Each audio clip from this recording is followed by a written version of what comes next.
The assembly demands your explanation, human. Step forward. The command snapped through the air like a whip, slicing the heavy quiet inside the Aurelium spire. Ambassador Jarek Sulvane moved.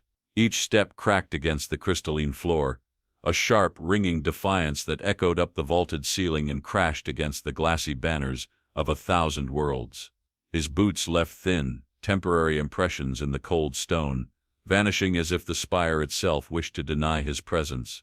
Rows of armored diplomats watched him advance, rows of gleaming shells, polished crests, serrated mandibles, translucent eye membranes blinking in synchronized disgust.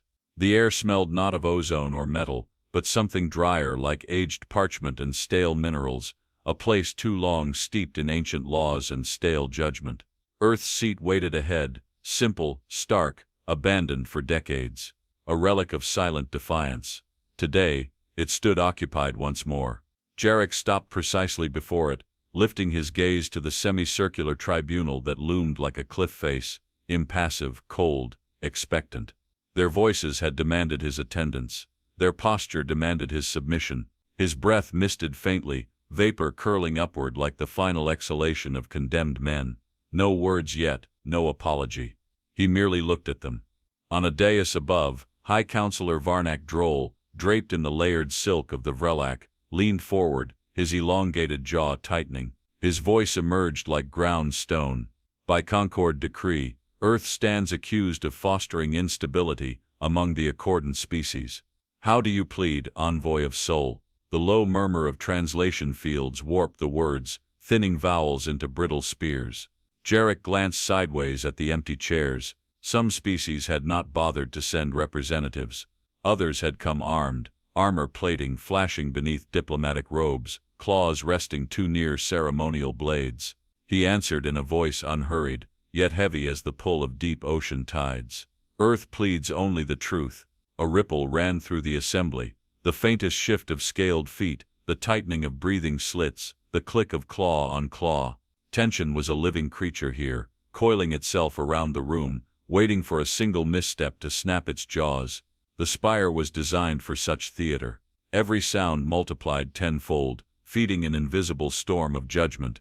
Every gesture echoed through the cold, brittle space, like chisel blows against ice. Jarek's cloak, a simple weave of dark fibers, caught the artificial light and swallowed it. He raised a hand, not to plead, but to activate the laser plasma display embedded in his sleeve. A lance of soft blue cut through the gathered gloom, painting ancient Earth across the chamber's curved wall. The first image flickered into life, a planet wreathed in endless fury, titanic storms that swallowed continents, oceans heaving with the force to crack mountains. Earth, Jarek said, voice even, was never a garden. He let the image speak, the assembly forced to watch the primal violence of Earth's youth unfold. Waves razored stone into sand, molten rivers birthed continents, skies bruised purple with perpetual tempests. The smell of ionized air prickled nostrils, the spire's scent dispersers reacting to the sensory feed. A few counselors leaned back, nostrils flaring, sensory nodes blinking in discomfort. Another flicker. A new scene, predators the size of warships prowling primeval forests, claws raking ancient bark, eyes reflective and calculating, peered through jungle gloom, untamed intelligence burning behind bone and fang. Jarek spoke again, softer now, each word placed like a slow blade to the ribs. We rose not despite our world, we rose because of it. Fleet Marshal Kor Vilan, of the Tarsan, leaned forward, arms crossed in clear skepticism. His breath rasped against the inner lining of his battle regalia, the sound dry and mocking. Are you suggesting your species survived by mere chance? Jarek's gaze turned slightly, weighing the question. The faintest crease touched the corner of his mouth, not quite a smile. Chance favors those prepared to meet catastrophe at dawn and rebuild by dusk. The next image formed, human cities carved into volcanic plains, surviving against all logic, plagues that tore through populations, only to be met with cures born from desperation, wars that remade continents overnight. The assembly could no longer sit still. Shifts of discomfort whispered through the chamber. A scale flexed here, a tail thumped there, a whispered translation hiccup stuttered mid-air. Jarek let the display fade, leaving only the raw architecture of the spire to frame him once more. The silence that followed was not peaceful. It scraped against skin, thick with the unsaid. He folded his hands calmly before him. His pulse, measured and slow, barely stirred the blood in his veins.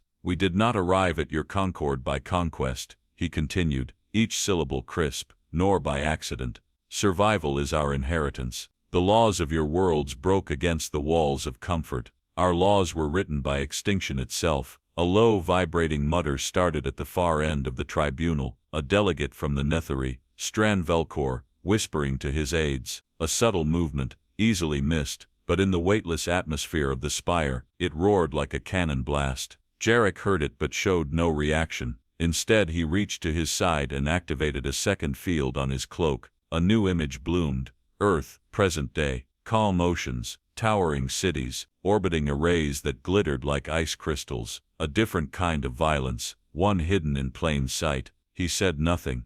Let them see, let them wonder, let them fear what they did not yet understand. Counselor Droll straightened, voice sharper, cutting across the quiet. "You show us storms, beasts, calamities, yet you stand here in peace. Explain that contradiction, human." Jarek's head tilted, a gesture of consideration. He drew a slow breath, tasting the cold, sterilized air of the spire. "The contradiction is only yours to suffer," he said. "We do not wear our strength in iron banners or roaring fleets. We wore it in silence. We wore it by enduring what should have broken us. No dramatics, no raised voice, no declarations of revenge or dominance. Only the soft, relentless truth of survival laid bare." The assembly sat frozen, trapped between indignation and unease. Jarek allowed the silence to grow heavy, bending under its own unseen weight. In the distance, the Earth seat gleamed, an ancient ghost, finally given voice. Without another word,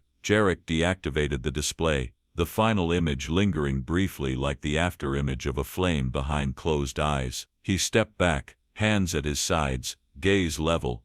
"You mistake silence for surrender," Counselor Varnak Droll spat, the words striking the air with brittle sharpness. Jarek Solvane neither flinched nor turned his head. His eyes, a gray, uncut stone, remained fixed on the empty stretch of marble floor before him. His hands rested lightly at his sides, fingers unmoving, as if the accusation were a distant tide failing to reach his shore. Around him, the gathered leaders shifted.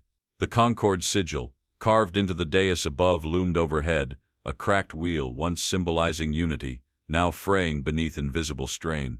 Light from the spire's crystalline vaults refracted off it, casting jagged, broken patterns across the tribunal floor. Varnak rose to his full height, a slow, deliberate motion meant to command. His voice, sharper now, carried across the chamber. "Earth will adhere to Concord protocols. You will submit your orbital infrastructure for dismantlement. You will renounce the hidden militarization of civilian sectors. You will comply." The declaration hung heavily, but Solvane answered only with stillness. Strand Velcor, the Netherry envoy, seated 2 rows back, leaned toward his aide, whispering something sharp-edged and amused. A slight flicker of amusement crossed a few reptilian faces. A Talvoth delegate allowed a slithering hiss to escape. They expected submission, they expected fear. Instead they were offered a void. The stillness became suffocating. Even the air filtered through the spire's elaborate purification systems seemed to thicken with unshed tension. The sterile taste of cold quartz coated every breath. Jarek shifted at last, the smallest movement, a turn of his head, a lifting of his gaze. He regarded Droll as one might an ancient monument, impressive but ultimately crumbling. By what right? 3 words, quiet, unhurried, striking with the force of a hammer falling in slow motion. The room froze, not because of the volume, but because of the audacity. Droll blinked once, his second eyelid sliding across his sharp eyes in confusion. "The Concord," Jarek stepped forward, cutting off the counselor's reply with nothing more than presence. "The Concord," he repeated, voice devoid of reverence, "was built by those who survived their first mistakes. Earth survived a world that never forgave mistakes at all." A low murmur ran through the assembly. Subtle gestures broke the facade. A sharpened claw retracted, an armored plate flexed. Across the vast semicircle, the shifting light caught on the ambassador's insignias, emblems of old wars, treaties, alliances made in fear rather than in strength. Jarek let them sit with the weight of it, allowing the silence to ferment. The laser plasma displays embedded along the tribunal's rim flickered faintly, ready to show the next sequence, but Sylvain gave no command. Words alone sufficed. Cor Valen's heavy boots scraped against the floor as he shifted his weight, impatience radiating from his every fiber. The Tarsan fleet marshal curled his hands into fists, the spiked tips of his gauntlets pressing into his palm. "We offer stability," Valen growled, his voice rough as sand dragged across iron. "You offer instability," Sylvain corrected, without raising his tone. "Stability enforced by fear fractures at the first storm. Survival honed by hardship endures all seasons." The light overhead caught the subtle weave of Sylvain's cloak, absorbing and softening the surrounding brilliance. Against the stiff regalia and sharp gleam of alien armors, he seemed a void, an absence where power should roar but instead whispered. The assembly stirred again, this time not with mockery, but discomfort. Varnak Droll found his voice once more. "You imply we are unfit to lead," he said, not a question, but an accusation wrapped in silk. Sylvain turned his body slightly, aligning himself with the Concord sigil overhead, shadowed against the fractured light. "I imply nothing," he said. "I stand as proof." The temperature in the room seemed to drop, though no system registered the change. Brawl Nexus, the Shuran observer, scribbled notes into a hovering pad, his ink stylus fluttering nervously. His 3 eyes darted between the diplomats like a creature sensing an oncoming quake. Jarek's voice rolled on, smooth and cutting. "You built peace on ceremony. Earth built peace inside fire. Which foundation will bear the first blow?" Not a single delegate spoke. Somewhere, deep inside the spire, the ancient machinery that monitored the assembly clicked once, a tiny mechanical heart recording history in real time. Keln Rodak, the Shraline interpreter, struggled to capture the nuance into the translation feed. Words like these didn't sit comfortably in alien mouths designed for ritual platitudes. Jarek's eyes moved from one face to another, not searching for approval, but cataloging reactions. Velkor's gills flared and shut. Valen's jaw flexed. Droll's claws tapped a slow rhythm against the stone armrest of his throne. All of them sensed it now, a shift they could not halt, an outcome written before they spoke their first demands. "Submit, or perish," Sylvain asked, his voice like a blade sliding free of its sheath. "That is your peace." A whisper of footsteps echoed at the rear of the chamber, an aide retreating, a message dispatched. Political calculus began to churn behind every stare, every tightened jaw. No one answered, no one dared. Sylvain allowed the silence to mature, letting it sink deeper into the marrow of the assembly's bones. When he finally stepped back, it was not with retreat, but with deliberate withdrawal, a man who had set his terms in stone, and saw no need to carve them twice. The banners of 1,000 worlds shifted under unseen currents, a murmur of cloth against the cold air. High above, the Concord sigil fractured further, as the sunlight passed beyond the spire's highest towers, shadow slicing through it like a closing blade. "You wish to understand Earth?" Sylvain asked, stepping into the yawning silence he had carved. "Then look." His fingers brushed the heads-up interface woven into his sleeve, and the chamber dimmed. Lines of light spun into the air, coalescing into a searing blue lattice above the tribunal. The first image struck like a drumbeat. A roiling sea, black as spilled ink, hurled itself against jagged cliffs. Thunder pealed across the sky, not as song but as assault, each bolt of lightning shredding the heavens into molten threads. Waves the size of cities smashed the land to rubble, the air tasting of salt so raw it burned the back of the tongue. The delegates stiffened. Some pulled their robes tighter, as if instinct might shield them. "This," Sylvain said quietly, "was our cradle." Without transition, the scene shifted. Forests towered, their crowns lost in the sallow mist. Fires raced between trunks thicker than fortress walls, smoke bruising the sky. Creatures, scaled, fanged, six-limbed, slithered between the roots, their hunting cries splitting the air like cleavers through greenhide. The scent of scorched resin mingled with the musky exhalation of the beasts. Strand Velkor twitched, a glistening bead of sweat breaking over the slits above his eyes. The air inside the spire seemed to tighten, every inhalation growing heavier, laden with invisible ash. Another scene emerged. White sheets of ice grinding against each other with the shriek of tortured stone. Wind screamed across barren tundra, lifting shards of frozen water that sliced the skin of early wanderers. Beneath the cracking surfaces, dark things moved, slow, patient, hungry. Jarek's voice never rose. It didn't need to. Our winters taught us hunger. Our summers taught us thirst. Our lands taught us war long before we spoke its name. A glacial valley flashed into view, littered with skeletons, not just of prey, but of predators, locked together in death, jaws still clamped onto bones. A lesson frozen into the marrow of Earth's lineage. Fleet Marshal Corps Violin muttered low, a sound of disbelief pressed between clenched teeth. The next scene ignited into being. Fields lush and green, blackened in minutes under skies thick with writhing clouds. Ash snowed from the heavens as fungal blights devoured crops, sweeping like living storms across continents. Villages vanished in days, entire cultures starved into dust, while others learned to burn their own fields to survive. The bitter stink of death, of decay and desperate harvests, seeped into the chamber's sterile air, despite the filtration system's frantic adjustments. A delegate from the back row gagged once, harsh and sudden, before regaining his composure. Jarek continued, unrelenting. Viruses danced next, microscopic specters magnified across the laser plasma field, strains twisted and mutated in real time, a kaleidoscope of lethal adaptability. Every breath a gamble, every embrace a risk.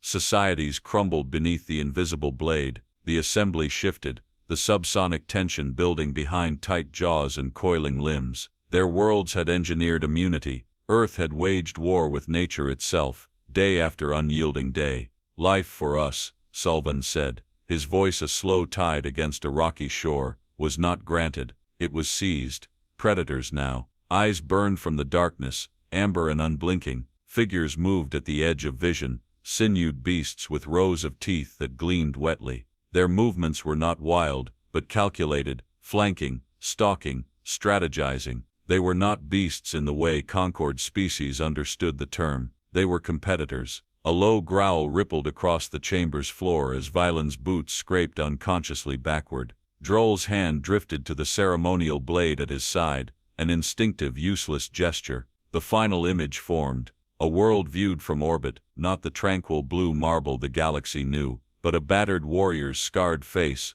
oceans bearing ancient impact scars, continents twisted by eons of violent rebirth. A cold analysis flickered at the corner of the display. Internal classification, Deathworld class, Category Zeta status, extreme hostility to complex life survivability index, non-natural selection dominant. The words seared across the tribunal, like branding irons. Jarek let the screen dissolve into silence. He did not move to fill it, he merely stood, a solitary figure at the edge of comprehension, while the leaders of 1,000 civilizations processed the revelation. Brawl Nexus scribbled furiously, his stylus trembling against the datapad. Behind his seat, aides shifted, unsure whether they were witnessing history or an omen. A scent rose, not the clean sterility of the spire, but something ancient the filters couldn't scrub. The dry, raw bite of fear. High Counselor Varnick Droll's voice, when it came, barely cleared his throat.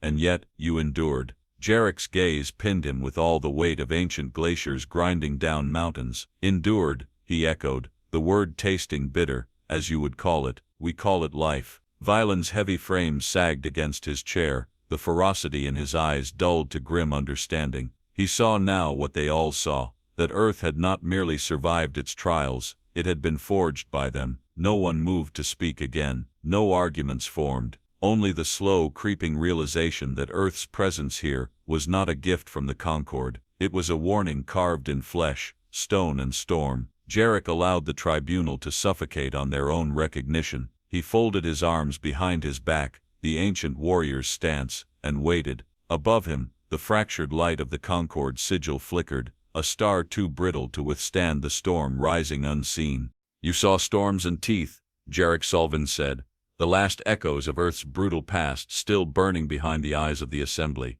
You have yet to see intent. He moved his hand with mechanical slowness, activating a second command across the laser plasma displays, woven seamlessly into the tribunal's architecture. This time, the projection did not show Earth's surface. It angled outward into the blackness beyond the sky. 1,000 silvered fragments blossomed into view, drifting shapes minute and fractured, each one marked by nothing more than a cold numerical tag. They formed a lattice stretching invisibly over Earth's orbit, a web of discarded satellites, dead station husks, and debris too small to matter, or so the galaxy thought. A few counselors leaned forward, confusion scratching across their rigid features. Drell narrowed his gaze, studying the chaos. Jarek's voice fell into a rhythm, each word deliberate, kinetic interdiction matrix, field locked to gravitational null points, reacts at velocities exceeding atmospheric insertion parameters. Cor Valen's brow furrowed. The military officer recognized the pattern first. His gloved fingers twitched at the sight of it. "They are not debris," he murmured, as if speaking aloud might summon the threat. Sullivan answered the unasked question, each piece maneuverable, each impact calculated to target incoming mass above critical thresholds. The projection shifted, offering a simulation. An object, a Concorde battleship, entered Earth's proximity. Within seconds, the debris field came alive, slashing paths through space at hypersonic speeds. No alarms, no warning signals, only sheer kinetic force shredding hulls, peeling armor like the skin of rotted fruit. The room recoiled as the simulation ended in a silent cascade of shattered metal and extinguished life. Jarek allowed them the courtesy of silence before speaking again. The Shroud Protocol. Not an armada, not a fleet, just gravity and patience. The taste of old stone and filtered air grew heavy in the assembly's throats. Without transition, another display bloomed. Earth's atmospheric strata, layered not in color, but in silent fields of electromagnetic disruption. "Your scans returned anomalies," Sullivan continued, stepping to the edge of the tribunal floor. "You assumed our world suffered natural interference. You assumed incorrectly." Invisible ripples twisted through the projection. Scan beams bent harmlessly away from vital structures, misdirected into the upper layers, rendering Earth's true defenses a myth to those who relied on technology alone. Atmospheric scatter fields, tuned variably to each common galactic scan frequency, adaptive modulation protocols, static distortion blooms, technical terms delivered without apology, each one a hammer blow against the Assembly's fading belief in technological superiority. The delegates shifted again, robes rustling like dry leaves across the frozen stone. A heavy sourness tainted the sterile air, shame wrapped in fear. Jarek tapped another control. The perspective changed again, plunging downward into Earth's forests. What appeared serene, waving canopies, dappled light through endless green, revealed under closer inspection, a network humming with unnatural life. Root systems pulsed faintly, symbiotic fungal networks linking tree to tree like nerve fibers. Flora gene latticeworks, Sullivan explained, self-modifying viral vectors embedded within root clusters, activated by unauthorized genetic markers. Passive defense, no human intervention necessary. On cue, a visual simulation unfolded. An alien platoon moved through the undergrowth. Without warning, spores erupted. The soldiers staggered, their immune systems overwhelmed before the first call for help reached orbit. The forest returned to quiet, undisturbed by the removal of intruders. Keln Rodak, the interpreter, made a strangled sound halfway between translation and disbelief. Strand Velkor's fins twitched along his jawline, an old Netheri sign of deep-rooted fear. He understood, life itself had been weaponized. Jarek stepped forward once more, each motion measured, deliberate. "Our oceans," he said, "are seeded with nanophage blooms, latent until foreign energy signatures disturb their drift. Our mountain ranges conceal thermionic pulse arrays, dormant until orbital incursion patterns match invasion signatures." He paused, letting the weight of layered defenses bury the tribunal beneath their own assumptions. Earth did not build walls, it built judgment. Valen's armor creaked as he shifted, every instinct screaming to act, but no weapon drawn against such subtle omnipresence could prevail. Jarek lifted his gaze to the highest tier of the chamber. "You see a world, we see a shield so vast no fleet could survive its anger. Not because we planned conquest, but because conquest came for us first. 1,000 times, in storm and plague and claw." The orbit maps lingered in the air, cold stars behind shifting nets of silent, unseen death. A quiet beeping sounded from the upper benches, an aide's communicator demanding attention. The aide ignored it, transfixed by the unraveling of Earth's truth. Brawl Nexus's stylus tapped once, then stopped entirely. He stared, notes forgotten, as another realization dawned. This was only what Sullivan chose to reveal. Jarek folded his arms behind his back once again. The shroud does not threaten. It waits. Like Earth itself, it only moves when moved against. No one responded. The coldness in the spire had shifted, no longer sterile, but heavy, as if the air carried the weight of unseen stones pressing downward. Droll's face, once flushed with imperious anger, had drained to a brittle gray beneath the thin veneer of his scales. And if, Varnak, Droll said finally, his voice a rasp pulled from a dry throat, we had sent fleets already. Jarek's answer cut cleaner than any blade, you would not be here to ask. The assembly sat, trapped in the quiet horror of recognition. Their mighty fleets, their proud technologies, all rendered obsolete by a planet that weaponized entropy itself. The final projection dimmed. Only Earth remained, a small blue star suspended in a net of invisible waiting knives. You've seen machines, Sullivan said, his voice as cool as Riverstone. Now see life as a weapon. The heads-up displays crackled into motion, scattering new fields of light across the tribunal. No sound but the faint shifting of heavy bodies in creaking chairs, the rasp of armored claws brushing against polished armrests. The first image unfurled, a forest breathing. Not wind through leaves, not the idle sway of trees. Breathing, measured, deliberate, alive with intelligence older than words. Roots intertwined in complex patterns beneath the soil, mycelial threads pulsing in rhythmic bursts. Sensors flickered over alien visitors moving through the undergrowth. At first nothing stirred, then spores, invisible to unaided senses, burst forth in an unseen tide. The feed zoomed. Microscopic structures latched onto synthetic fibers and alien skin alike, invading without ceremony. Enzymes unfurled like knives in the bloodstream, nerve endings misfired, muscles locked. Within moments the intruders dropped silently onto the loam, never to rise again. Strand Velcor pressed a palm against his gill slits, his breathing shallow, as if afraid the projection might leap into reality. Our forests do not defend by walls, Sullivan said. They defend by memory. The display shifted again.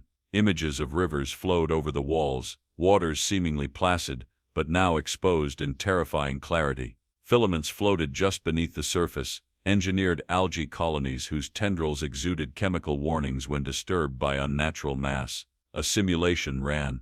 A craft skimmed too close to a tributary. Within seconds the waters churned, releasing clouds of neutral-looking mist. The ship's hull began to corrode almost immediately, microscopic organisms chewing through composites, seeking structural failure. Brawl Nexus's stylus slipped from his hand and clattered against the tribunal bench. He bent to retrieve it, fingers trembling. You presumed we built only machines to watch, Sullivan said. You misunderstood. Life was our first and final architect. Without a pause, he triggered the next revelation.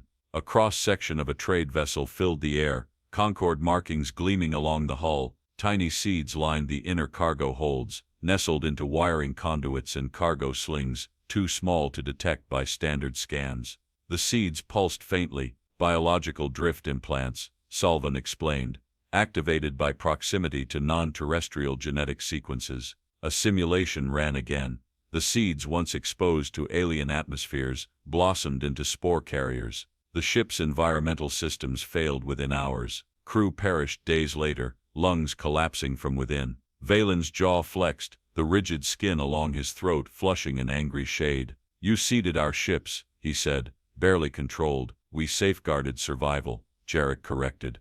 Had you chosen conquest over discourse, your arrival would have sown your end. The bitter scent of fear crept through the chamber again, impossible to filter fully, despite the spire's desperate systems. The next display rotated to show towering mountain ridges. At first glance, barren. Then the viewpoint shifted underground, revealing dormant hives pulsing with engineered viral strains, sealed in crystallized matrices, programmed to shatter if seismic patterns indicative of orbital bombardment occurred. Biological tripwires, Sullivan said, harmless if untouched, catastrophic if provoked. Droll shifted heavily in his seat, his ceremonial robes whispering across the stone platform. His clawed hand tapped once against his armrest, a dry, hollow sound.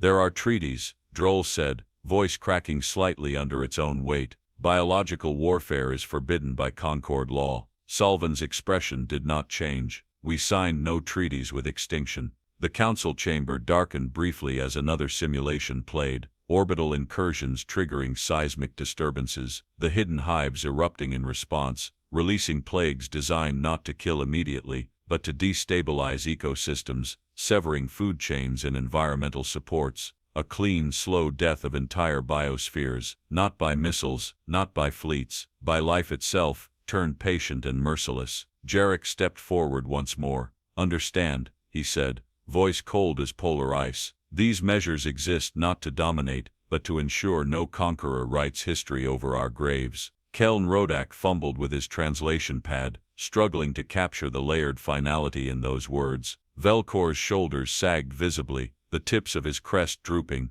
as realization took firm root. No standard invasion plan accounted for forests that fought back, waters that killed silently, or cargo ships carrying extinction in their holds. The final projection slid into view, a map of Earth's known trade routes across the galaxy. Tiny markers glowed red where biological fail-safes had already been planted, quiet, dormant, forgotten by those who had welcomed Earth's goods and aid. They had brought seeds of their own demise home willingly. The room no longer buzzed with outrage or disbelief. It sat frozen, pinned beneath the crushing gravity of a future already outmaneuvered. Jarek let them digest it, let them taste the fruits of their arrogance turn to ash on their tongues. "You feared our fleets," Sullivan said softly. "You should have feared our fields." The final image dimmed. Only the black silhouette of Earth's forests remained, rustling in unseen winds, waiting without anger, waiting without mercy. Droll sat forward heavily, his voice raw and stripped of ceremony, and if none of this was needed, Jarek's answer came without hesitation.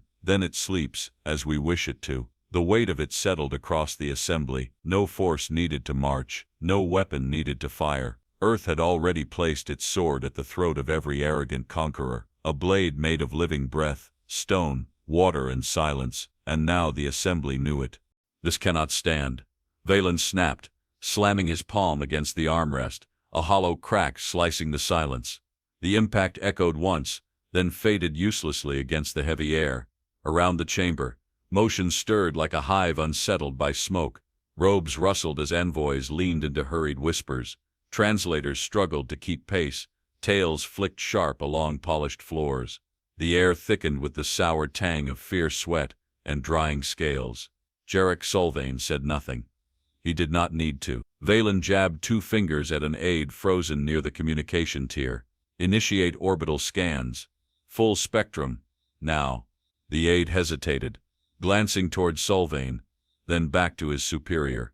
Fingers hovered uncertainly above the heads-up panel. Sweat pooled at the nape of his neck. He did not move. Valen's snarl caught in his throat. The command died there. Across the tribunal, High Counselor Droll found his voice, brittle and raw. "You will provide complete disclosure of Earth's assets," he demanded, though the demand cracked midway through its journey into the chamber. Jarek offered him a level stare, the faintest narrowing of his eyes the only reply. No words came, no explanation, only the slow, inevitable tightening of tension across the spire's ancient bones. A low tremor passed through the seats, as some envoys shifted uncomfortably. Strand Velkor's gills fluttered open and shut, a survival reflex he failed to hide. His gaze darted between the exit corridors and the central dais, measuring distances, calculating odds not in his favor. The banners of the Concord, suspended high above, rippled slightly, not from wind, there was none, but from the slow, shifting currents of panic rolling beneath the chamber's facade. Brawl Nexus scratched frantic notes onto his recording slab, the stylus leaving jagged trails where his hand shook. He wiped his palms against his robes, leaving darker smudges. His triple-jointed fingers betrayed the calm expression he struggled to maintain. No one made eye contact with Jarek now. The tribunal that once sat like a wall of judgment now fractured into islands of isolated fear, each counselor calculating escape routes or preparing silent apologies to their home worlds.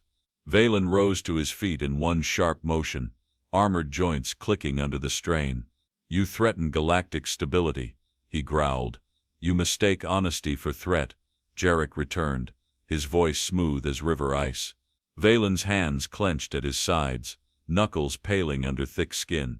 Yet he did not issue a second order, did not bark another command. Some part of him, buried deep beneath layers of military pride, understood. Against this, fleets were children's toys hurled against a rising tide. A sound broke from the upper tiers, a chair scraping backward too quickly, the delegate fleeing the chamber without ceremony. No words, no farewells, only the retreating footsteps hammering against the smooth stone floor, growing fainter with every hurried step. Another followed, then another. No alarms sounded, no guards moved to intercept. Authority bled out of the room without battle or decree, vanishing like mist against the sun. Droll's claws dug into the arms of his seat. He opened his mouth to speak again, but closed it, the breath leaving him in a slow, defeated exhale. Keln Rodak stared at the floor, translation pad idle in his lap, the once proud interpreter now reduced to an unwilling witness. Words failed in the face of unassailable truth. Jarek watched it all without satisfaction, without pity. This was not victory. It was survival. The pure, merciless kind Earth had mastered when the Concord civilizations still scrabbled in the dust for fire. A soft chime sounded from the assembly's upper echelons, a signal of recall from distant homeworlds, orders to their delegates.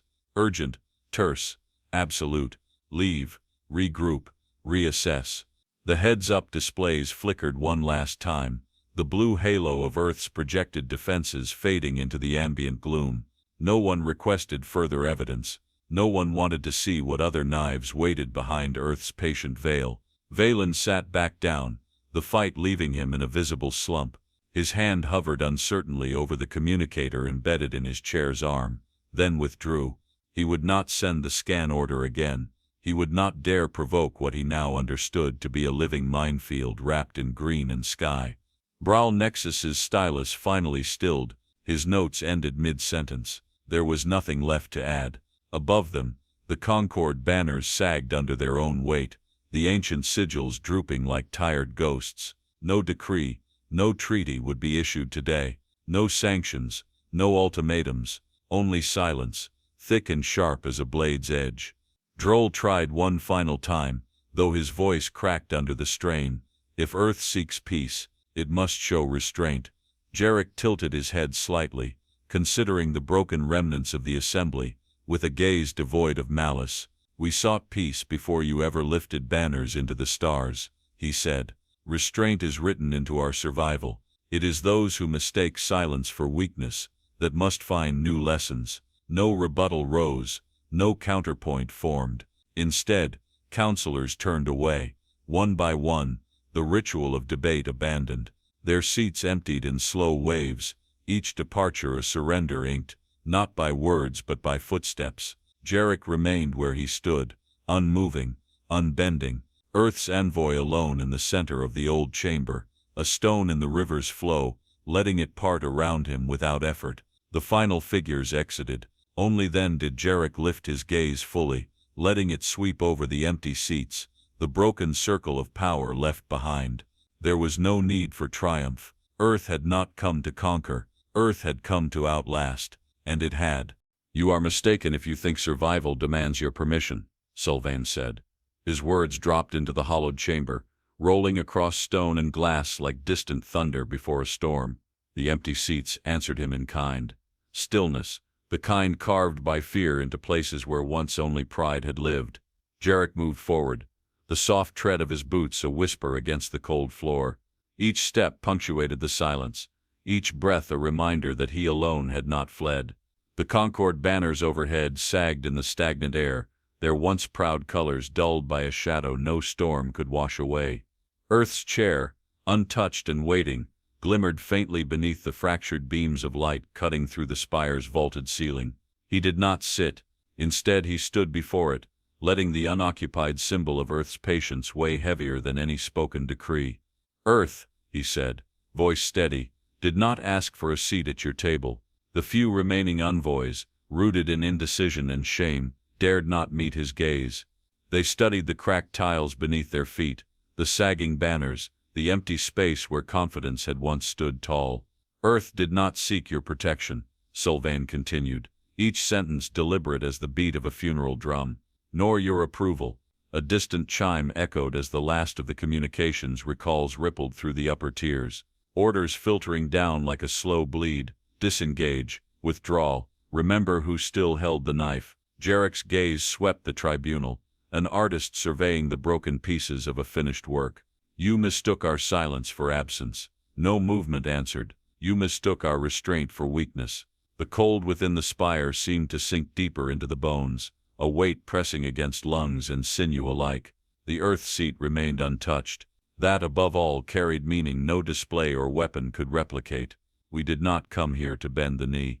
The cracked sigil of the Concord shimmered faintly above him, fractured light spilling like wounded stars across the marble floor. We came to offer what we learned, clawing through extinction itself. His hand brushed the back of Earth's chair, the faintest touch, as though acknowledging the cost of that survival. Peace, if you are wise enough to accept it. The heads-up displays that once bristled with diagrams of destruction now sat dormant, their blue glows faded into cold ashes. Jarek's breath moved visibly in the chilled air, the only sign of life in a room built to house the dreams of 1,000 worlds, and now standing as their tombstone. Valen shifted slightly, the barest scrape of armor against stone. His eyes, hard as river pebbles worn by time, met Jarek's for a single heartbeat before dropping away. It was enough, not victory, not conquest, a recognition, bitter and raw, of a truth older than their stars. Those born in comfort cannot teach survival, Sylvain said. They can only hope to be spared by those who remember what it costs. The words unfurled like banners in the dead wind. No one challenged them, no one could. He moved toward the exit without urgency, the folds of his cloak trailing across the stones, tracing an invisible scar the assembly would never heal. Behind him, the Earth chair remained empty, not abandoned, reserved, waiting, as Earth always had, for the inevitable return of those foolish enough to forget what survival demanded. The doors to the spire, towering slabs of engraved basalt, groaned open before him. No guards stood ready to block his passage. No envoys braved a final insult. Only the fading echoes of ambition clattered weakly against the stone as he passed. The corridor beyond was lit by thin anemic light, the air sharp with the bite of old dust disturbed after decades of disuse. Each step away from the chamber deepened the silence behind him, until even the murmurs of desperate diplomats faded into nothing. He paused once at the threshold, feeling the weight of 1,000 hidden eyes still clinging to him, unwilling to witness yet unable to look away. Without turning back, Jarek spoke one last time, voice low enough that the marble itself seemed to carry it. Earth asks for nothing. A gust of dry air swept the hall, rattling old banners strung along the vaulted ceiling. They flapped weakly, no longer proud, but broken remnants of old dreams. But remember, he said, peace is not owed. It is a choice we make every day you leave us unprovoked. He crossed the threshold, vanishing into the long corridors beyond, leaving behind nothing but the hollow echoes of finality. The assembly sat frozen long after he had gone. In the weeks to come, new declarations would be drafted, new alliances whispered in secret chambers, new fleets constructed in the shadow of fear, but none would dare test the earth again, not while the memory of an empty chair in an untouched world haunted every corner of the stars, not while survival itself sat in judgment beyond their reach. Dismissed, croaked High Counselor Droll, the words so brittle, it almost shattered against the stone walls. No gavel struck, no formal decree, echoed through the spire's towering chamber. The assembly ended not with ceremony, but with surrender. Silence held dominion now, a heavy, suffocating thing that pressed against every throat, sank into every marrow. Delegates moved. Slowly, hesitantly, boots scraped against the cold floor, soft and uncoordinated, as if the ground itself had become unfamiliar terrain. No banners flared to signal adjournment. No anthems rose to honor debate, only the reluctant sound of power slipping away, footstep by unwilling footstep. The banners above sagged further, weighed down by invisible chains of fear and failure. Their edges frayed gently in the sterile currents, a quiet testimony to dreams unmade. Jarek Sylvain stood still, one hand resting lightly against the empty earth seat. He watched, unmoving, as the assembly emptied itself. Cor Valen was among the first to rise.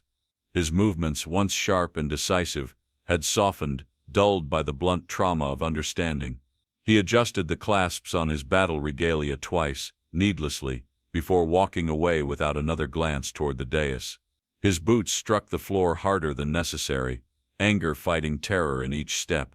Behind him, Strand Velcor gathered his council notes mechanically, fingers trembling at the edges.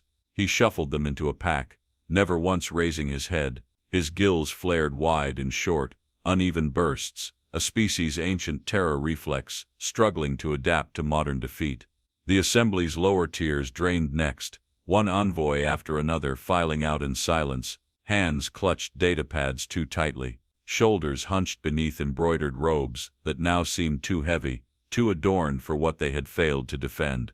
Kellen Rodak lingered longer than most, his thin frame stiff against the weight of realization. He stared at the dormant heads-up displays, mouth moving silently, translating nothing. His translation slab, once alive with recorded words, hung limp at his side, its final entry frozen mid-sentence. Brawl Nexus staggered as he stood, catching himself against the bench with an audible thud. His recording device slipped from his belt, clattering against the stone floor. No one stooped to retrieve it. He left it behind as he fled, the tap of his boots fading unevenly into the outer corridors. The spire's great doors creaked open once more, the sound dragging itself through the air like a wounded animal. Faint breezes stirred the old banners, carrying with them the dry scent of stone warmed by cold sun. Sulvane turned from the earth seat and began his walk to the exit. No trumpets heralded his passage. No guards fell into step beside him. He needed none. His steps were unhurried, a deliberate cadence across marble, worn smooth by centuries of ambition and compromise. His cloak barely whispered against the floor, trailing shadows where none should have formed. The spire, once so proud in its grandeur, now felt cavernous, a hollow cathedral echoing only with its own failure. As Jarek passed the first row of empty benches, a low creak answered, wood settling without weight, stone sighing beneath abandonment. The air tasted faintly of crushed minerals, dry and biting at the edges of the tongue.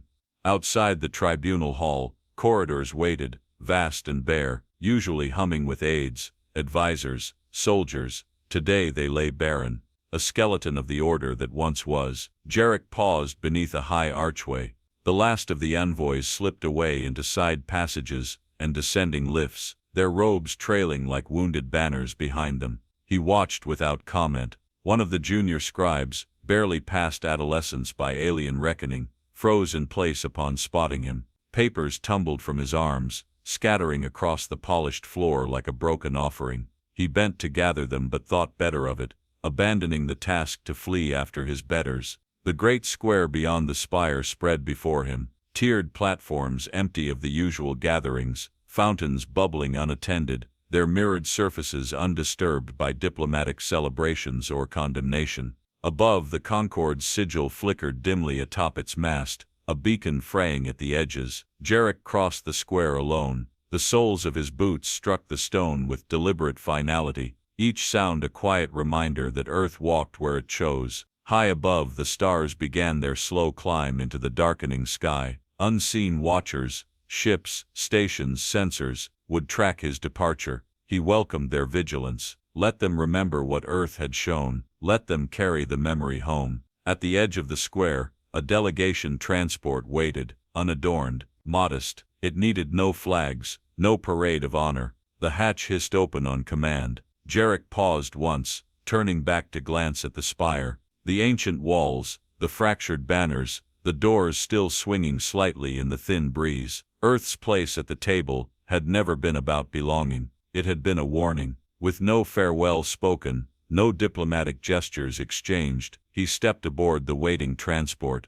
The hatch closed behind him with a muted sigh. The craft lifted without fanfare, vanishing into the clouds that stitched the horizon to the waiting dark. Long after he had gone, the assembly's chambers remained silent, the shattered dreams of the Concorde clinging to the stone like dust refusing to settle. The galaxy would remember. They would remember the man who had spoken without raising his voice. They would remember the world that made no threats and issued no boasts. They would remember that survival does not ask permission, and they would remember why the empty Earth seat had always been a warning, not an invitation.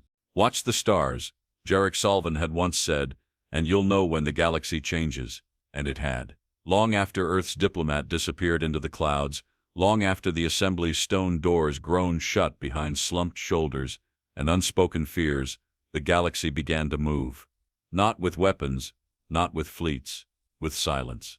On Vrelek Prime, the towering citadels of authority dimmed their banners at midnight. Mandates once carved in stone, declarations of conquest, expansion, dominance, were quietly revised. New clauses slipped between old lines, written not with ambition, but with survival in mind. Recruitment centers once booming with calls for exploration subtly altered their crests. No longer the sharp-edged swords pointed outward, now curved shields rose in their place, turned defensively inward.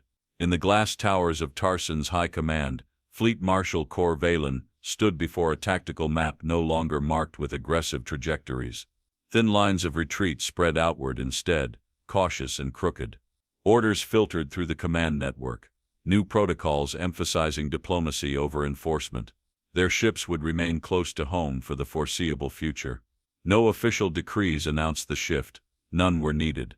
The watchers on Nuthari, secretive and cold, dispatched envoys bearing offerings toward Earth's trade outposts.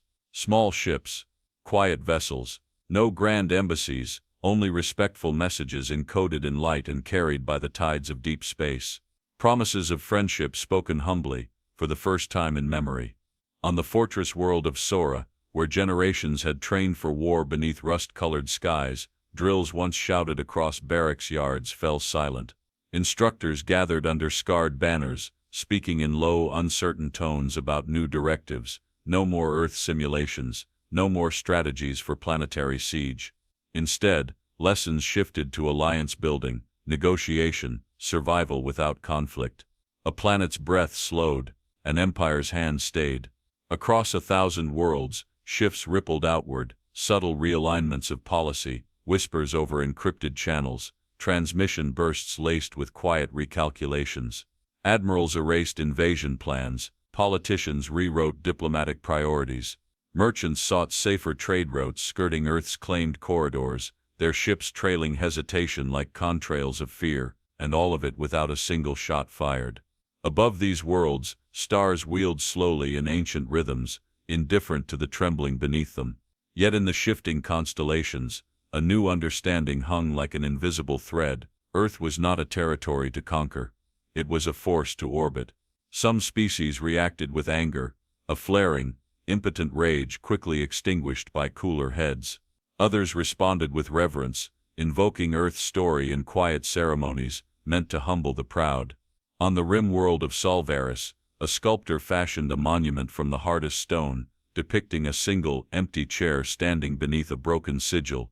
No inscriptions adorned it, none were needed. Those who gazed upon it would understand. Trade guilds issued new edicts. Any goods bound for Earth or human settlements were to pass rigorous scrutiny, not out of malice, but respect for the unseen defenses, woven through every leaf, every grain of soil, every drop of water. Pirate bands, once daring in their raids across the outer colonies, found their ranks dwindling as leaders vanished without explanation, victims perhaps of seeds planted long before ships ever left port.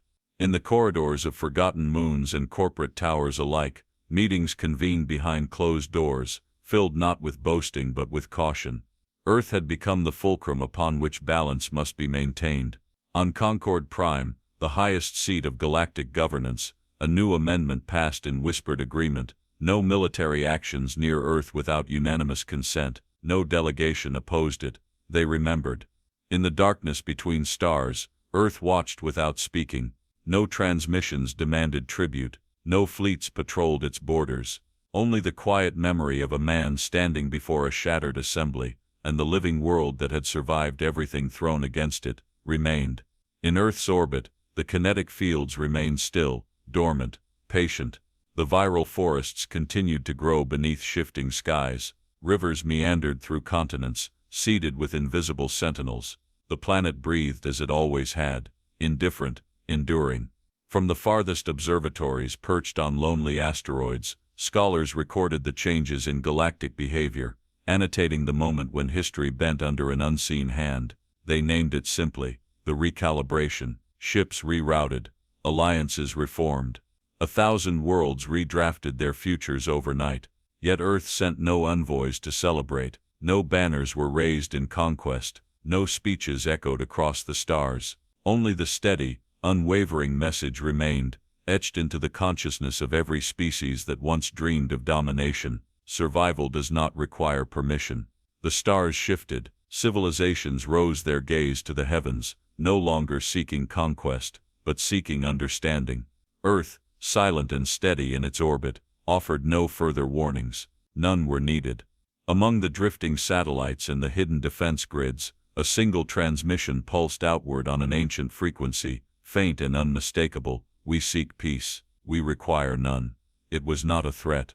It was not a plea. It was a reminder. And across 1,000 worlds beneath skies both crimson and blue, in oceans both frozen and burning, billions of eyes turned toward the small blue sphere, floating alone in the dark, not with fear alone, with awe. For they understood at last, Earth was not the weakling survivor they had imagined. Earth was the architect of survival itself. And from that day forward, the galaxy turned differently, not around empires, not around fleets, but around the quiet, unbreakable truth of a world that had weaponized life itself to endure. The Earth seat at the assembly remained empty.